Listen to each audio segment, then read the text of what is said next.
Hello बच्चों, आज हमारा क्वेश्चन है using law of exponent simplify and write the answer in exponential form.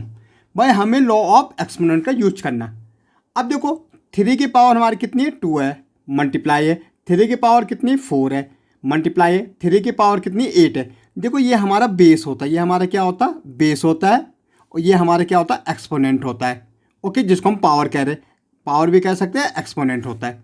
Okay, अब देखो पहला नियम हमारा कहता है अगर a की पावर m है और a की पावर n है, अगर हमारा बेस क्या है सेम है। भाई अगर हमारा बेस सेम है तो पावर हमारी क्या हो जाती प्लस हो जाती। तो यहाँ देखो यहाँ भी हमारा बेस a है, यहाँ भी a, भाई बेस क्या है सेम है और मल्टीप्लाई है। पहला नियम कहता कि बेस अगर सेम है और मल्टीप्लाई में तो पावर हमारी क्या हो जाती प्लस हो जाती है, m प्लस n हो जाएगी।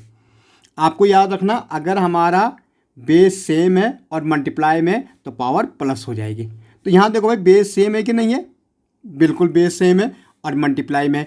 तो हमने पहला रूल कहा हमने कि अगर हमारा बेस सेम है और मल्टीप्लाई में तो पावर क्या हो जाएगी प्लस हो जाएगा। तो 3 की पावर 2 है प्लस 4 प्लस 8। अब इसको आप ऐड कर सकते हैं, 8 और 4 12 और 2 कितनी हो जाएगी 14। तो 3 की पावर कितनी हो जाएगी हमारी 14 हो जाएगी। ओके, ये हमारा पहला नियम कहता है किसका, रूल ऑफ एक्सपोनेंट। ओके, अब देखो सेकंड में कह रहा है 6 की पावर कितनी 15 है और डिवाइड, और 6 की पावर 10 है। भाई a की पावर अगर हमारे m हो और डिवाइड में हो a की पावर n हो, अगर हमारे पास बेस सेम है और डिवाइड में तो पावर हो जाती माइनस m माइनस n। देखो मल्टीप्लाई में क्या हो रही थी प्लस हो रही थी, डिवाइड में क्या हो रही माइनस हो रही। तो यही आपको करना है। 6 की पावर कितनी भाई 15 है और डिवाइड बाई 6 की पावर 10। हमने कहा बेस सेम है, पावर क्या हो जाएगी माइनस हो जाएगी डिवाइड में, तो 6 15 माइनस 10 हो जाएगी, क्योंकि पावर क्या है यहाँ 10 है यहाँ 6 है, बेस सेम है। तो हमारा आंसर आ जाएगा 6, 15 में 10 गए 5, 6 की पावर 5 आ जाएगी। ओके,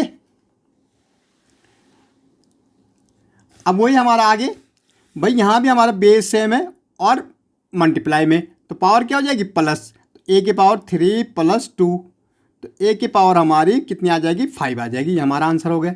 ऐसे देखो भाई यहाँ बेस क्या है सेम है, पावर प्लस हो जाएगी तो 7x प्लस 2, तो यही हमारा आंसर हो जाएगा। ओके, नेक्स्ट देखो 5 की पावर 2 मल्टीप्लाई 3 और डिवाइडेड बाई 5 के बाद सबसे पहले ये वाला हमारा सॉल्व होगा। ये हमारा क्या है मल्टीप्लाई हो जाएगी, ये पावर जब हमारी क्या मल्टीप्लाई में हो जाएगी तो 5 की पावर कितनी हो जाएगी 2 3 जा 6 डिवाइडेड बाई 5 की पावर 3।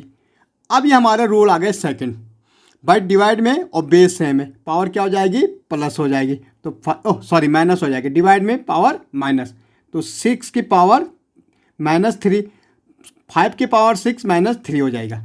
ओके, पावर हमारी माइनस हो जाएगी तो कितनी 5 की पावर 3 हमारा आंसर आ जाएगा। देखो डिवाइड में अगर बेस सेम है डिवाइड में माइनस और मल्टीप्लाई में प्लस, बेस सेम होना चाहिए।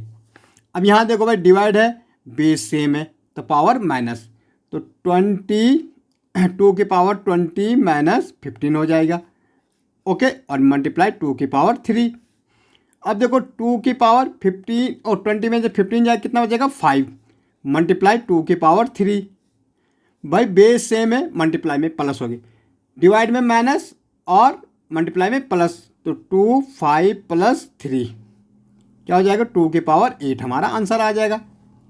ओके, भाई डिवाइड में और बेस सेम है तो पावर माइनस 8